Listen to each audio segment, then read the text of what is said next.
আসসালামু আলাইকুম দাদার আবুরা কেমন আছেন? আশা করি সকলতে ভালো আছেন।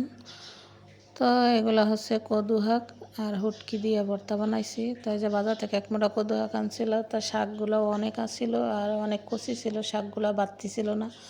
তাই ভাবলাম এতগুলো শাক যেহেতু লাগবে না, কিছু দিয়ে ভর্তা বানাই। তাই যে কিছু শাক আমি এখানে ধুইয়া পানি দিয়ে পরে চুলায় বসাই দিলাম। তাই যে শাকগুলো আমার সেদ্ধ হয়ে গেছে। এবার শুটকিগুলো আমি টালা দিয়ে নেব। তাই শুটকিগুলো ফেবর শুটকি এগুলো আমি ভিজাই রাখছিলাম, কারণ শুটকিগুলো অনেক শক্ত ছিল। তো কিছুক্ষণ ভিজাই রাখার পর আমি যে তেলে টাইলে নিলাম। তাই যে তেলে টালা হয়ে গেছে, ওই তেলের ভিতরে আমি কিছু পেঁয়াজ কুচি আর রসুন কুচি দিয়ে আমি টাইলে নিলাম। তো পেঁয়াজগুলো রসুনগুলো যখন একটু লাল লাল হয়ে গেছে, তারপরে যে টালা দিয়ে নামাই ফেলবো। তারপর আমি মরিচ টেলে নিলাম। মরিচগুলো আমি হালকা টালা দিছি, বেশি টালা দিই নাই, কারণ বেশি টালা দিলে ভর্তা খেতে ভালো লাগে না।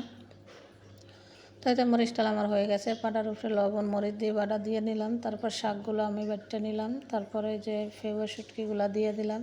তো শুটকিগুলো বাটার পর তারপরে যে পেঁয়াজ আর রসুন ভাজাগুলো আমি দিয়ে দিলাম।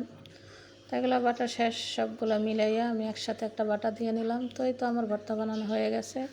তো আপনারা বাসায় এভাবে বানিয়ে খাবেন। ভর্তা খেতে অনেক ভালো লাগে। আর কে কে ভর্তা পছন্দ করেন? আমার তো অনেক পছন্দ। আর যদি আমার ভর্তাটা ভালো লাগে, লাইক কমেন্ট শেয়ার করবেন। ধন্যবাদ। সবাই ভালো থাকবেন। আল্লাহ হাফিজ।